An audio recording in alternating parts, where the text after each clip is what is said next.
I was standing in my lawyer's office when my son walked in with psychiatric evaluation papers he'd forged with my own doctor's signature. And the look on his face when I pulled out my phone and played the recording of him admitting the whole scheme to his wife made every muscle in his body go rigid. But before I tell you how I got to that moment, I need you to do something for me. Leave a comment below and tell me where you're watching this from. I want to know I'm not alone in this, that someone out there is listening. Because what I'm about to share with you isn't just my story, it's a warning. My name is Margaret Eleanor Whitmore.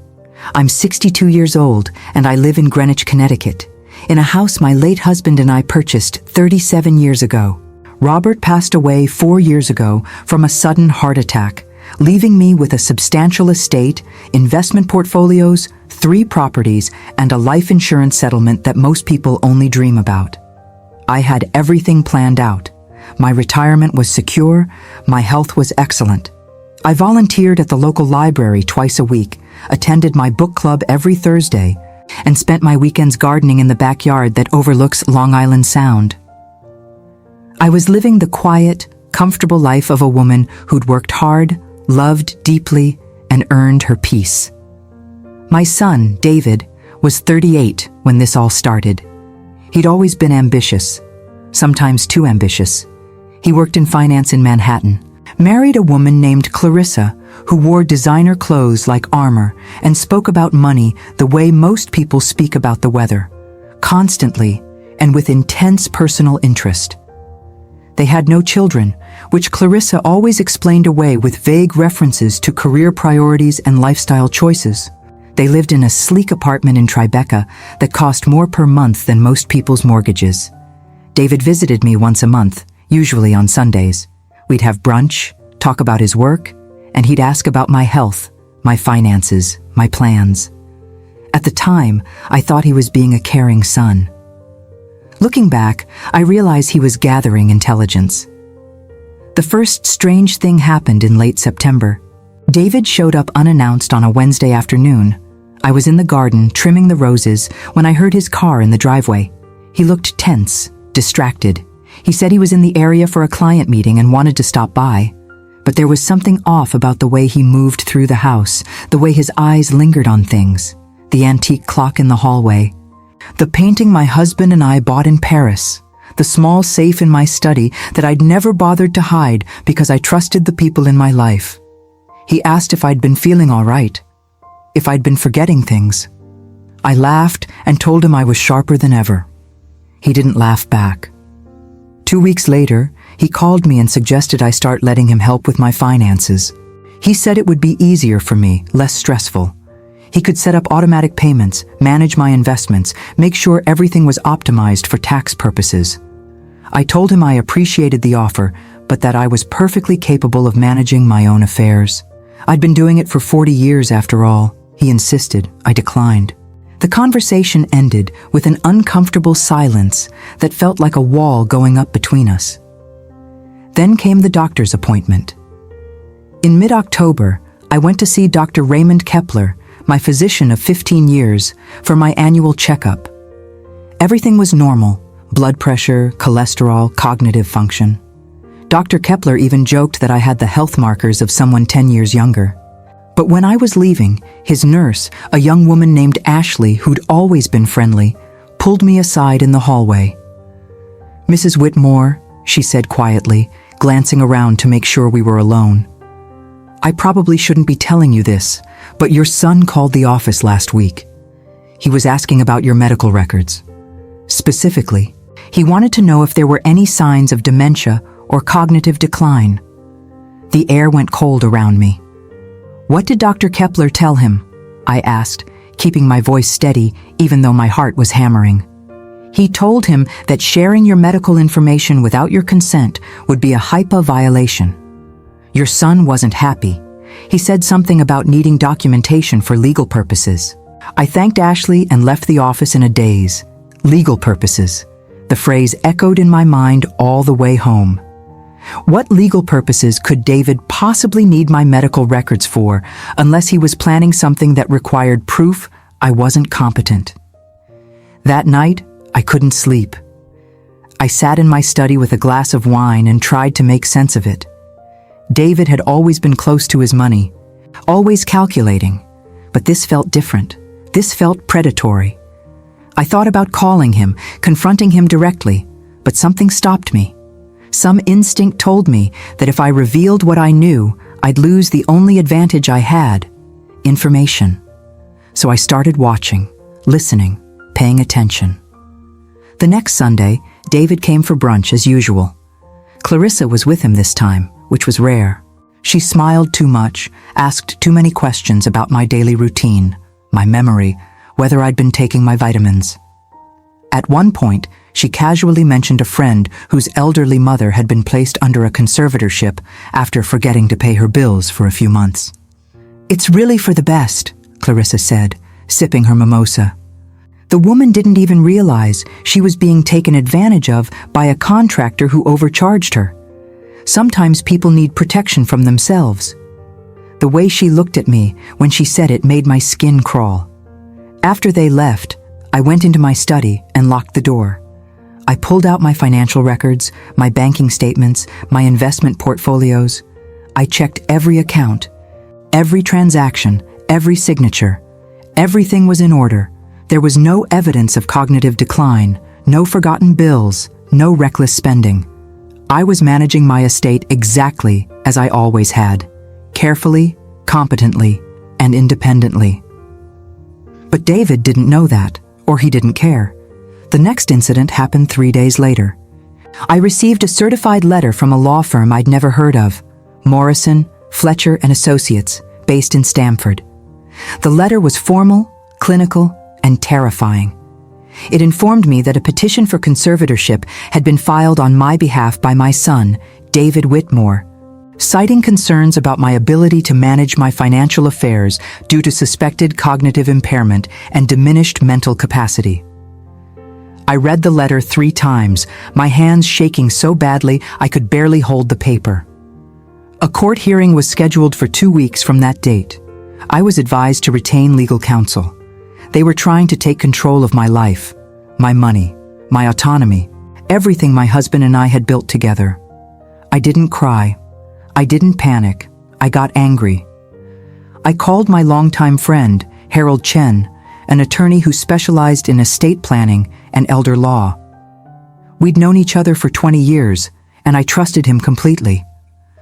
I explained the situation, and his voice turned grim. "Margaret, this is serious. If a conservatorship is granted, David would have legal control over your finances, your healthcare decisions, possibly even where you live. You'd essentially become a legal dependent. We need to fight this aggressively." "What do I need to do?" I asked. "First, we get you a full psychiatric evaluation from an independent doctor. We'll prove there's no cognitive impairment. Second, we document everything.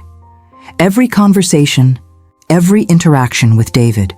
If he's fabricating evidence or manipulating the process, we need to expose it. Third, we go on the offensive.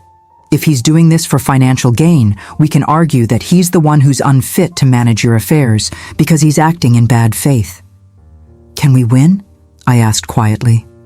"We have to," Harold said, "because if we don't, you lose everything." That conversation changed everything. I wasn't just defending myself anymore. I was going to war. Over the next week, I became a detective in my own life. I installed a small recording app on my phone. I started documenting every conversation, every visit, every phone call. I went through my financial records with a fine-tooth comb, looking for any irregularities, any sign that David had already started trying to access my accounts. I found nothing, which meant he was waiting for the conservatorship to be granted before he made his move. But I needed more. I needed proof of his intent, his motive, something concrete that would show the court he wasn't acting out of concern, but out of greed. That's when I decided to set a trap. I called David and asked him to come over for dinner. I kept my voice light, casual, even a little confused. I mentioned that I'd received some paperwork from a law firm and didn't understand what it meant. I asked if he could help me make sense of it. He agreed immediately. Too immediately. He arrived that Friday evening with Clarissa. I'd made roast chicken, his favorite, and set the table in the dining room overlooking the garden. The sun was setting, casting long shadows across the lawn. I poured wine, served dinner, and made small talk about the weather, the neighbors, the upcoming holidays. Then, halfway through the meal, I brought up the letter. "I got this strange document in the mail," I said, pulling it out of my purse and sliding it across the table. "Something about a conservatorship. I don't really understand what it means. Do you know anything about this?" David glanced at Clarissa, then back at me.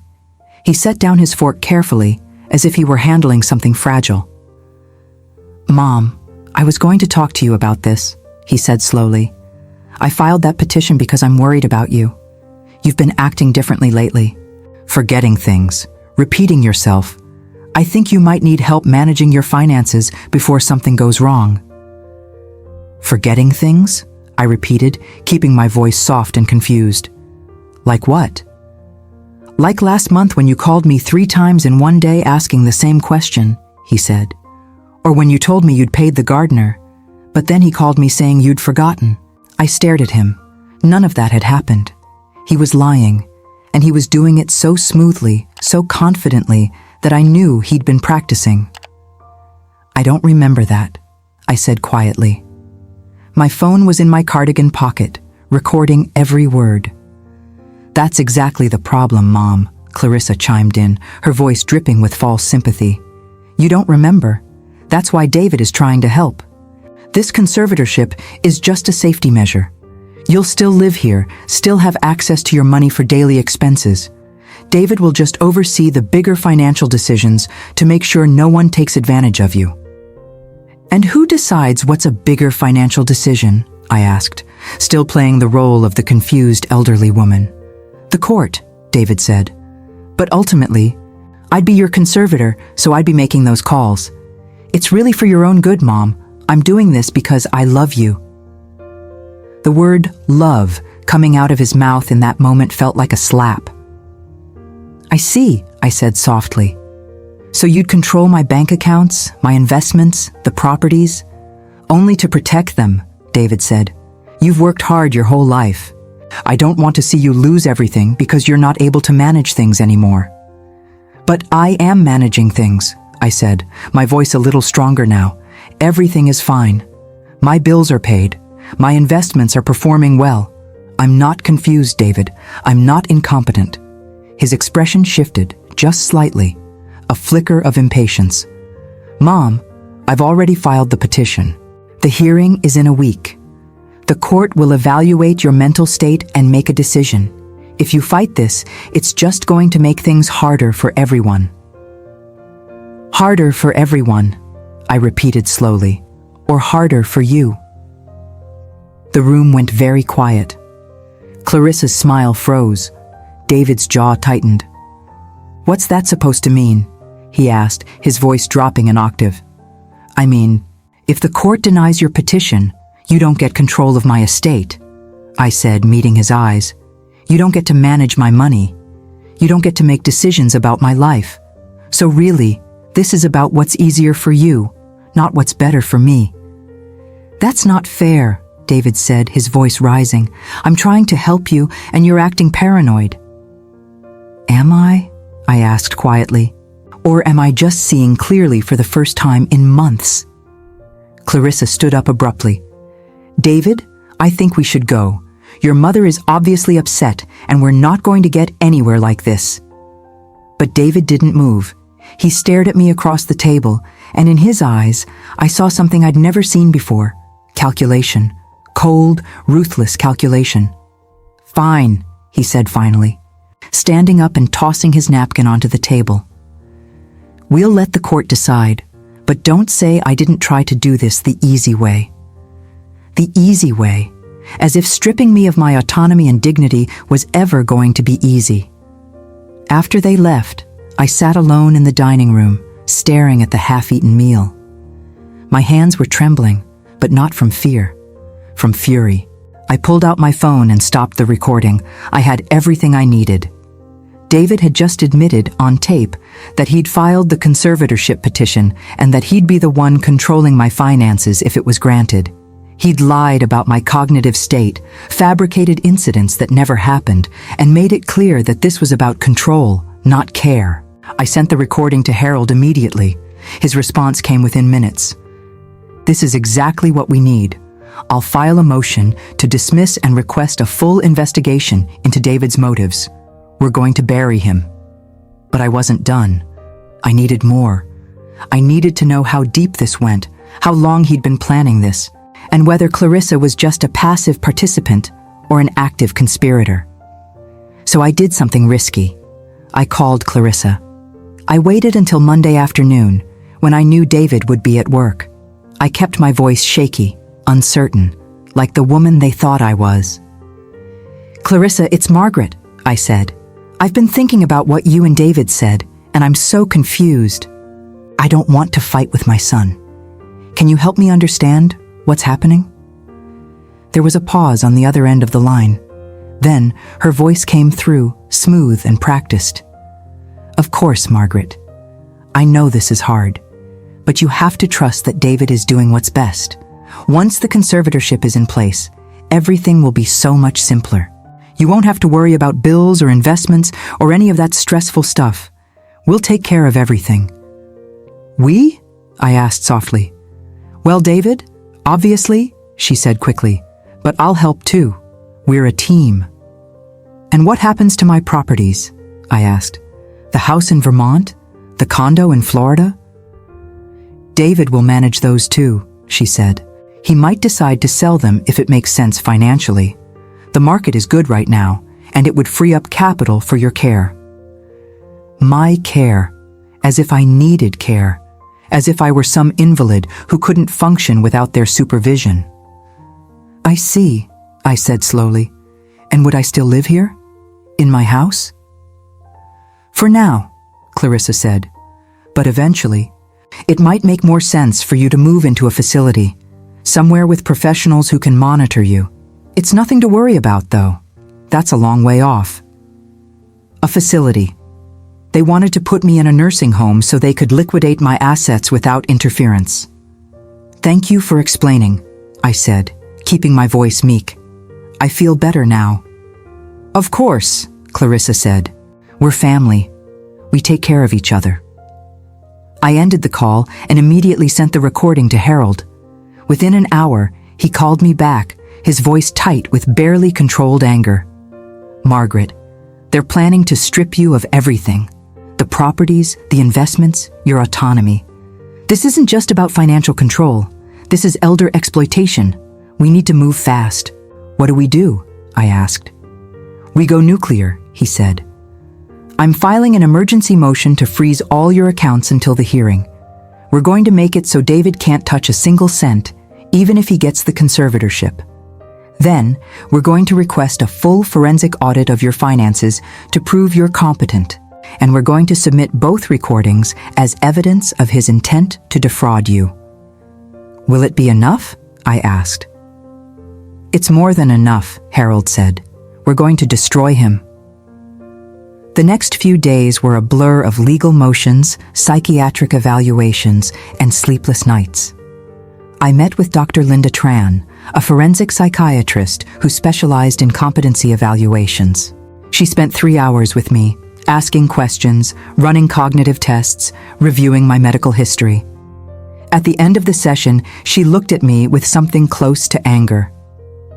"Mrs. Whitmore, there is absolutely nothing wrong with your mental faculties," she said. "You're articulate, organized, and fully capable of managing your affairs. If your son is claiming otherwise, he's either delusional or lying." "He's lying," I said quietly. "Then we'll make sure the court knows that," she said. The hearing was scheduled for the following Monday. Harold advised me not to contact David or Clarissa before then. He wanted them to walk into that courtroom thinking they'd already won. He wanted them overconfident and unprepared. I spent the weekend preparing. I went through every document, every record, every piece of evidence we'd compiled. I rehearsed my testimony. I prayed, not for victory, but for strength, for the courage to face my own son in court and tell the world what he'd tried to do to me. Monday morning arrived cold and gray. I dressed carefully in a navy suit, pulled my hair back, and drove to the courthouse with Harold. My hands were steady on the wheel. My mind was clear.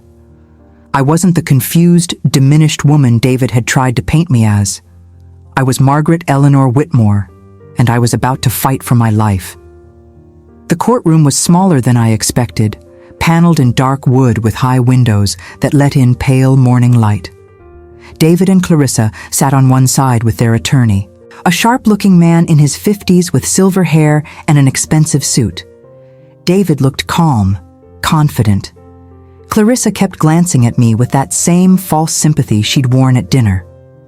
The judge, Honorable Patricia Moreno, was a woman in her early 60s with steel gray hair and eyes that missed nothing. She reviewed the petition, glanced at both sides, and called the hearing to order. David's attorney went first. He laid out the case methodically, David's concerns about my cognitive decline, the alleged incidents of forgetfulness, the need for protective oversight. He made me sound like a confused, vulnerable woman who needed to be saved from herself. Then it was our turn. Harold stood up, and his voice filled the courtroom like a thunderclap. Your Honor, this petition is not about concern, it's about greed. Mrs. Whitmore is a highly competent, independent woman with no cognitive impairment whatsoever. Her son, David Whitmore, has fabricated incidents, lied about her mental state, and conspired with his wife to gain control of her substantial estate for their own financial benefit.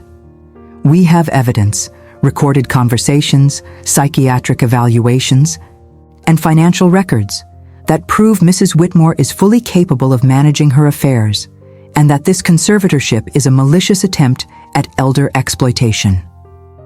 The judge's expression sharpened. You have recordings? We do, Your Honor, Harold said. He played the first recording, the dinner conversation where David admitted to filing the petition and lied about incidents that never happened. Then he played the conversation with Clarissa, where she discussed selling my properties and moving me into a facility. The courtroom was silent except for the sound of their voices, cold and calculating, echoing off the walls. When the recordings ended, Judge Moreno turned to David. Mr. Whitmore, do you have any explanation for these conversations? David's face had gone pale. His attorney whispered something to him, but David shook his head. He stood up, his voice tight. Your Honor, I was just trying to protect my mother. I was concerned about her ability to manage her finances, and I thought a conservatorship would be the best way to ensure she was safe. By lying about her mental state? Judge Moreno asked, her voice like ice. By planning to sell her properties and place her in a facility against her will? That's not, David started, but the judge cut him off. Mr. Whitmore, I've reviewed the psychiatric evaluation submitted by Dr. Tran. Your mother shows no signs of cognitive impairment. Her financial records are meticulous. Her medical records are clean. There is no legitimate basis for this conservatorship. What there is, however, is evidence of attempted financial exploitation and elder abuse. David's attorney stood up quickly. Your Honor, my client acted out of concern. Your client acted out of self-interest. Judge Moreno snapped. And he fabricated evidence to support a petition that had no merit. This conservatorship is denied. Furthermore, I'm ordering a full investigation into Mr. Whitmore's conduct and referring this case to the District Attorney's Office for potential criminal charges. The gavel came down like a gunshot. David's face crumpled. Clarissa grabbed his arm, whispering frantically, but it was too late. The judge had already made her ruling, and Harold was already standing, shaking my hand, telling me we'd won. But it didn't feel like a victory. It felt like the end of something that had already been broken. The investigation moved quickly. Within 2 weeks, the district attorney's office filed charges against David for attempted financial exploitation, fraud, and elder abuse. Clarissa was named as a co-conspirator. The evidence was overwhelming. The recordings, the fabricated incidents, the clear intent to gain control of my estate. The trial took place 4 months later. I sat in the courtroom every day, watching as the prosecution laid out the case piece by piece. David's attorney tried to argue that he'd acted out of misguided concern, but the jury didn't buy it. The recordings were too damning. The lies were too blatant. David was convicted on all counts. He was sentenced to 3 years in prison and ordered to pay restitution. Clarissa received 2 years and a hefty fine. The judge's final words were searing. Elder exploitation is one of the most insidious crimes in our society. It preys on trust, on family bonds, on the vulnerability of those who should be protected.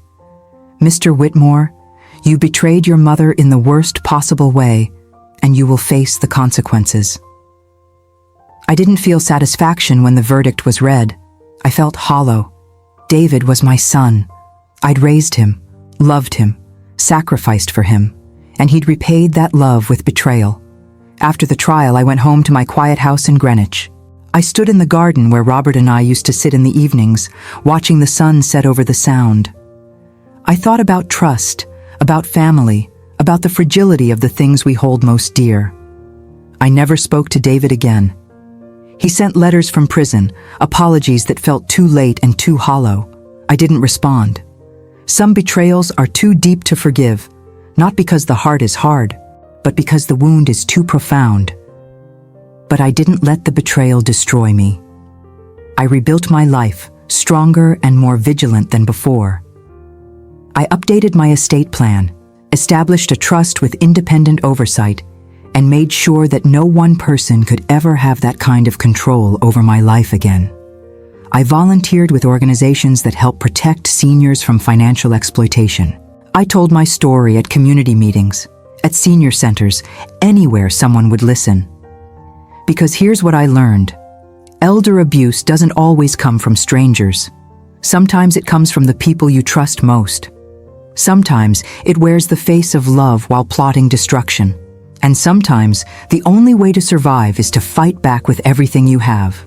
I'm 62 years old, and I'm still here, still independent, still living in the house I love, managing my own affairs, making my own decisions. And I will never, ever let anyone take that from me again. If you're watching this and you recognize any of these signs in your own life, family members asking too many questions about your finances, suggesting you're forgetful when you're not, pushing for control over your accounts, please listen to your instincts, document everything, seek legal advice. Don't let anyone convince you that you're not capable of managing your own life, because you are. And you deserve to live with dignity, autonomy, and respect, no matter what anyone else says.